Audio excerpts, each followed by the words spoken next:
pada dasarnya buat aku eh, segera menikah ini bisa bawa kamu untuk segera dapat solusi ketika semua fasilitasnya kalian memiliki satu kesamaan untuk saling memenuhi fasilitas satu sama lain. Gitu yang mengarahkan kalian untuk bisa dapetin solusinya.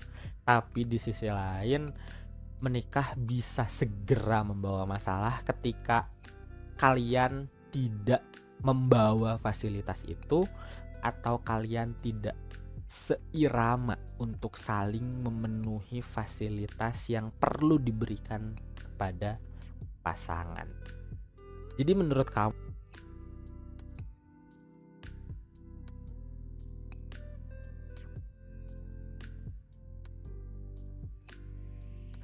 halo teman curhat semua, Snow di sini. Kali ini aku mau ngobrol tentang ini nih. Aku dapat obrolan dari Bapak Wakil Presiden kita, Bapak Ma'ruf Amin.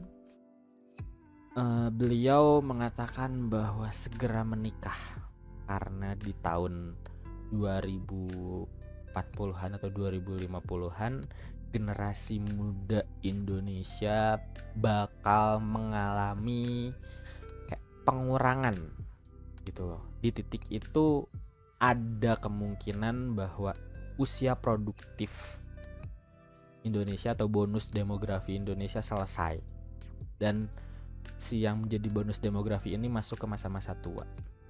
Nah, dari situ aku jadi mikir, by the way, sebenarnya segera menikah itu segera dapat solusi atau segera dapat masalah?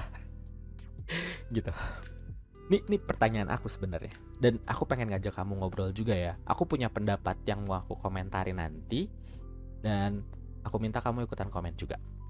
Nah, sebelumnya aku mau ngobrol tentang kenapa sih orang memutuskan untuk menikah gitu.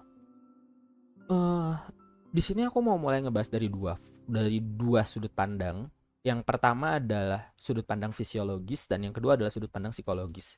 Secara fisiologis, aku udah ngejelasin ini di video sebelumnya atau di video lain. Coba cek, or nanti aku tulis linknya di deskripsi atau nanti aku bikin cardsnya.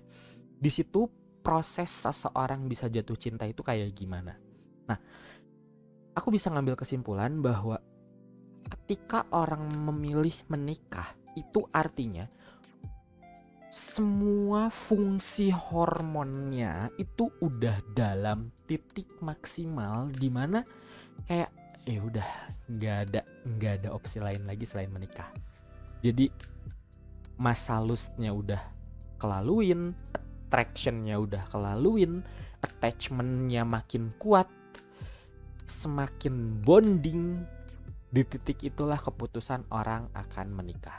Penjelasan lengkapnya kamu boleh cek di deskripsi atau nanti aku simpen di seputaran video aku lah. Nanti aku simpen di cards, oke? Nah, selanjutnya di sini aku mau bahas dari sudut pandang psikologis gitu. Nah, berdasarkan teori Erik Erikson tentang teori psikososial gitu ya, perkembangan psikososial Erik Erikson, kamu boleh search juga. Aku nge-highlight salah satu nih, meskipun sebenarnya kalau ngejelasin si teori perkembangan psikososial Erik Erikson ini kita nggak bisa cuma nyomot satu terus di highlight gitu, nggak bisa, karena prinsipnya adalah epigenetik. Epigenetik artinya fase ini bisa terlalui kalau fase sebelumnya sudah terlalui. Dan kalau fase sebelumnya belum terlalui, maka akan terbawa ke sekarang. Aku asumsikan dari 0 sampai remajanya udah selesai, dan sekarang lagi di fase early adulthood atau dewasa awal. Kalau aku nggak salah, rentang usianya sekitaran 20 sampai 40 tahun.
Tapi kalau kamu dapet keluarga yang nambahin masalah, berarti kamu bisa segera dapet masalah.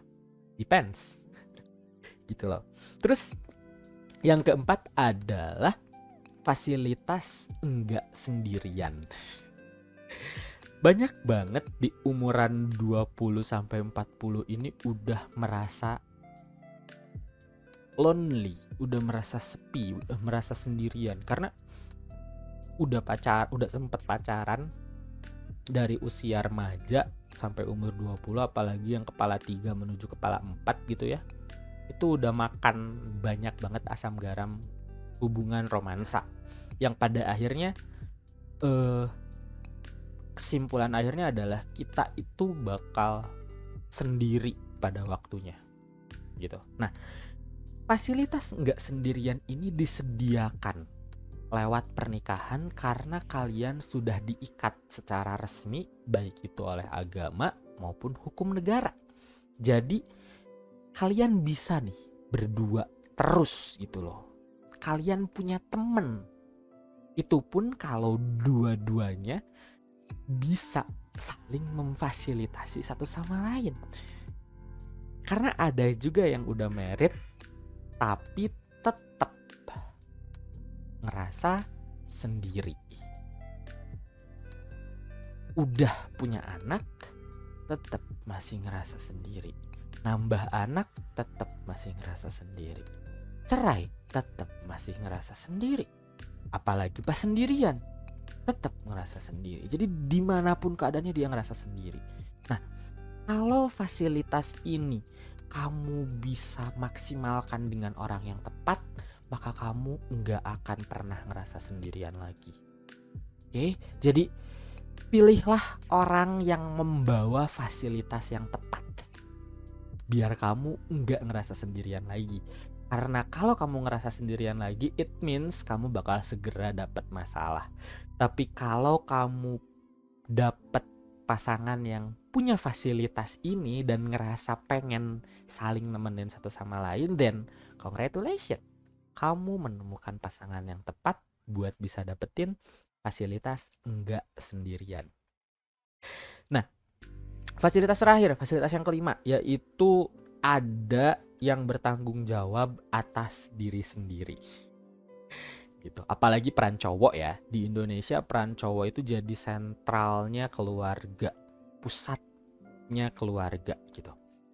Cowok yang bertanggung jawab sama kebutuhan istri dan segala macam, dan istri juga bertanggung jawab atas kenyamanan suami, kebahagiaan suami dan segala macam. Jadi masing-masing bertanggung jawab atas diri pasangannya masing-masing. Jadi ada nih yang bertanggung jawab atas aku. Kalau aku lapar pulang kerja, ada yang bertanggung jawab buat masakin. Kalau doi lagi nggak punya uang buat belanja kebutuhan rumah, ada yang tanggung jawab buat ngasih duit.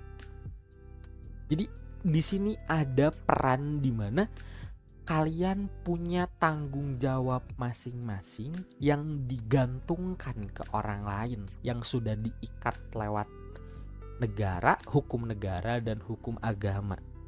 Jadi kita nggak bertanggung jawab atas diri kita sendiri lagi. Kita tetap ada peran tanggung jawab untuk kebutuhan kita, tapi kayak ada sebagian tanggung jawab yang diserahkan ke pasangan kita. Dan sebagian tanggung jawab pasangan kita yang kita terima juga. Jadi kayak saling bertanggung jawab satu sama lain. Itu kalau kamu dapet pasangan yang punya dan membawa fasilitas itu. Gitu loh. Tapi kalau enggak, ya tetap kamu tetap sama diri kamu, dia tetap sama diri dia. Kalian bertanggung jawab sama hidup kalian masing-masing. Ya berarti kalian tidak memaksimalkan fasilitas ada yang bertanggung jawab atas diri sendiri ini, guys. Gitu loh. Jadi pada dasarnya setiap orang membawa perbedaan fasilitas ini. Gitu. Ada yang membawa fasilitas ekonomi, ada yang enggak bawa, ada yang membawa fasilitas melanjutkan keturunan, ada yang enggak bawa karena pengen child free misalnya. Aku nggak mempermasalahkan child free ya, by the way. Terus kayak ada yang keluarga besarnya bawa solusi, ada yang keluarga besarnya bawa masalah, nyatu terus kecampur jadi bingung gitu kan. Ada yang di sini ngerasa sendirian, di sini sendirian, dua-duanya ngerasa sendirian bareng juga ada gitu. Jadi setiap orang membawa fasilitasnya sendiri-sendiri yang dibawa ke hubungan itu. Makanya aku bilang fasilitas pernikahan ini kayak pedang bermata dua. Jadi kamu perlu hati-hati guys dalam memilih orang untuk mulai menentukan dan memutuskan pernikahan. Jadi pada dasarnya buat aku segera menikah ini bisa bawa kamu untuk segera dapat solusi ketika semua fasilitasnya kalian memiliki satu kesamaan untuk saling memenuhi fasilitas satu sama lain. Gitu yang mengarahkan kalian untuk bisa dapetin solusinya.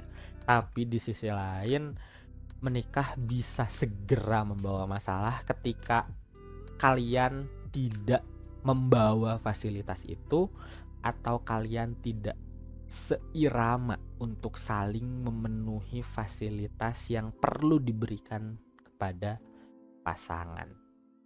Jadi menurut kamu segera menikah itu bakal segera dapat solusi atau segera dapat masalah? Coba yuk kita ngobrol di komen ya.